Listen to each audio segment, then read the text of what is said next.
Joining us now in our Washington studio is Republican strategist Rich Galen, who worked for Newt Gingrich when he was Speaker of the House. Thanks for being there, Rich.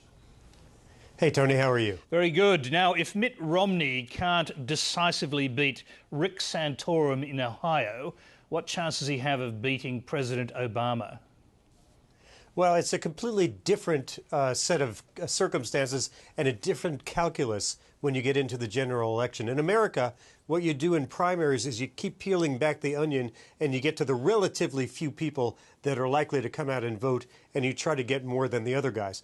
In a general election, it's like building a salad. You just throw everything into the plate and mix it up and hope you got more lettuce than the other guy. So it really doesn't track that way. And remember, we are exactly to the day 6 months away, 8 months away from the general election date here in the United States. And as we've learned so far, the American electorate appears to have a memory that lasts, about 36 hours. But you need the full-blooded, enthusiastic support of the Republican grassroots to defeat an incumbent president, don't you? And Romney doesn't seem to have that. Well, he doesn't have it now because, again, we're still in the primary season. But, you know, I think this, I'm a little perverse in my thinking about this. I don't think this necessarily hurts the Republicans long term. If Romney had one Iowa, one New Hampshire, one South Carolina, one Florida, blah, blah, and this thing had been over in about 2.5 weeks, I think the conservative wing of the Republican Party would have had a legitimate gripe that their guys never really had a chance. Romney was so well funded. He'd been running for 4 years. I mean, they just never got in the game. But this thing has gone on so long. We had Bachmann, we had Perry, we had Kane, we've had Gingrich twice. I mean, everybody has sort of had, from the conservative wing, has had their moment in the sun and then fallen back. So my suspicion is, we'll see, but my suspicion is that when Romney finally does claim the nomination, and I think he probably will, the conservatives will say, well, our guys had a chance. They didn't make it. Romney's not my first choice, but Barack Obama is my last choice. So let me put it this way. What is the Romney beats Obama scenario that Republican strategists are now presumably wargaming? Well, it is a in America, it's a state-by-state race. We call it a national election, but it's really not. You have to win it's called 270 electoral votes. And electoral votes are gauged by the number of congressmen plus the 2 senators. And so the big targets are the big states, Illinois, which is Obama's hometown, so to speak. California, New York typically go Democratic. You get down to the South, they typically go Republican. So and Ohio will probably be the deciding factor again, as it has been in so many elections. And if you look at where Romney ran strong in the cities, that's where Obama would typically run strong. And assuming my theory is correct that conservatives will get in behind Romney, then if you add his strength in the cities from last night, Romney's, plus the pickups from Santorum and Gingrich in the smaller cities and counties, then I think Romney has a legitimate shot at winning Ohio in the fall. So the math works, and I will tell you this I've got a lot of good Democratic friends here in Washington, D.C., and none of them are taking any of this for granted. They're sort of rubbing their hands together watching Republicans whack each other around. But they know that the general election period is a completely different election than what we're seeing now. Sure, Rich, but I imagine the exit polling, because everyone looks very closely at the exit polling will have the Republicans most worried. It was on the question of who best understands the problems of average Americans. And at least in the Romney versus Santorum battle, Romney doesn't seem to come out very well. And I'm wondering whether that will extend to a battle against Barack Obama. It may. I mean, it might. We'll see. But, you know, in America, being a patrician isn't necessarily the worst thing in the world. FDR was certainly not a man of the people. JFK was not a man of the people. In fact, I'm old enough to remember celebrating watching him, play touch football on the family compound in Kennebunkport. So that's the kind of thing that pollsters ask, and I've never actually found anybody, and I've done politics for a long time, that really thought that was determinative, that somebody wouldn't vote for somebody that they thought otherwise would do a good job because they were from a different caste. Well, that may be true, but going right back to Richard Nixon and Ronald Reagan, you've had Republican presidents who understood or appeared to have the support of blue-collar workers. So you get the blue-collar Republicans moving over from the Democrat side. Could that happen with Romney? It doesn't look like it. Oh, sure, of course. Yeah, but that's a different question. I mean, the blue-collar workers are worried about their jobs. They're not particularly worried about the socioeconomic theories, of John Maynard Keynes.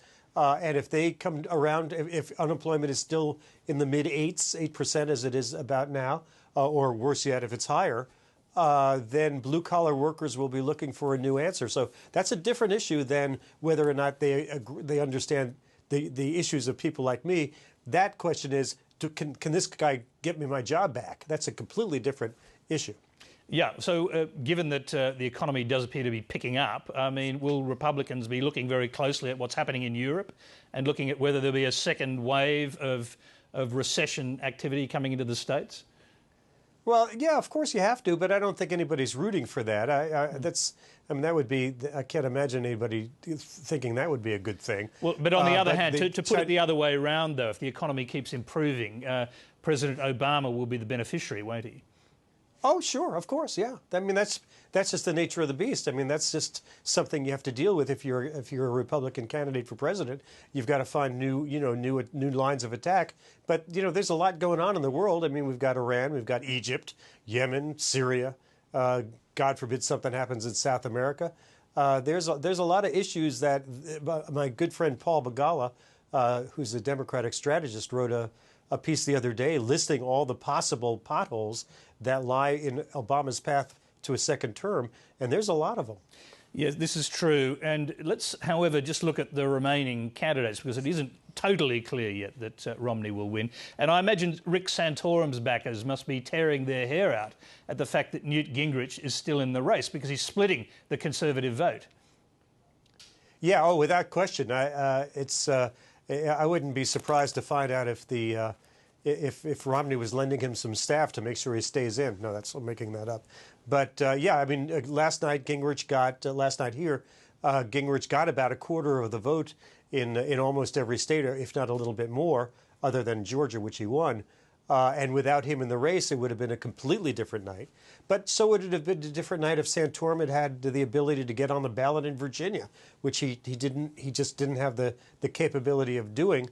That's just a technical aspect, and if you're going to run for president, you've got to know how to do those things. Santorum's in much better shape than I think anybody thought he would be, certainly in better shape than Gingrich thought Santorum would be. Let me ask you this, because I imagine this is what Romney's people must be thinking, or one of the many things they must be thinking. What if we get to, what if they actually win enough candidates and they win the nomination? Would they be considering Rick Santorum as a vice presidential candidate who can shore up the Conservative side of the vote? They might. It doesn't seem likely to me at this moment. There are other governors and people like that can serve that purpose if that's what they decide they need. If they think they need Ohio, then there is the senator from Ohio who was one of their major supporters last night, Senator Rob Portman. He's not necessarily a conservative, but if he can bring you the state, that's close enough. So there are a lot of choices. I think they would consider him.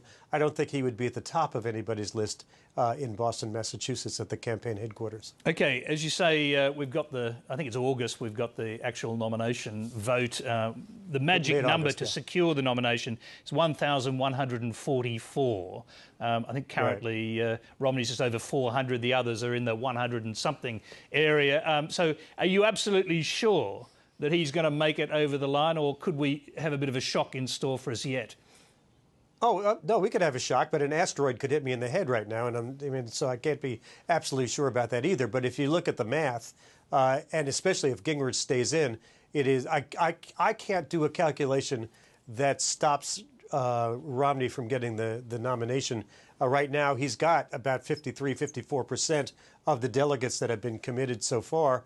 That means that he's got more than all the other guys put together. So you got Ron Paul at the bottom just kind of collecting dribs and drabs. You've got Gingrich collecting about a quarter of them, and then Romney or Santorum getting the rest. So just the way that the field lays out makes it almost impossible. Let's just go back to where we started, Ohio.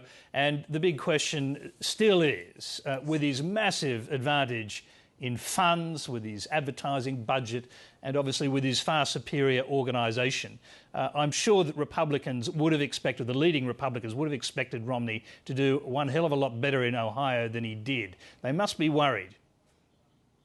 Oh, I don't know if they're worried, but the expectation was certainly there. The column that I wrote for this morning, which I wrote at about 11 o'clock last night Eastern time, was titled "Romney Won, but it didn't feel like it," and that's exactly right. I mean, it's again, the way it works. Romney would have gotten the bulk of the delegates whether he had won or lost, but for bragging rights, as we say here in the U.S., it was certainly a big deal for him, assuming he does end up winning Ohio, to win that. But I'm with you. I thought he would win by 3 or 4 or 5 percentage points. It looks now like he will win by about 1 or 2. So final question. If there is a continuing sort of backlash against him from grassroots Republicans, could it ever get to the stage where someone just emerges out of the blue at the convention and takes the nomination away from any of these people? If nobody has a majority by the time they get there, that is a possibility. It's a very, very long shot. Hasn't happened here in about 60 years.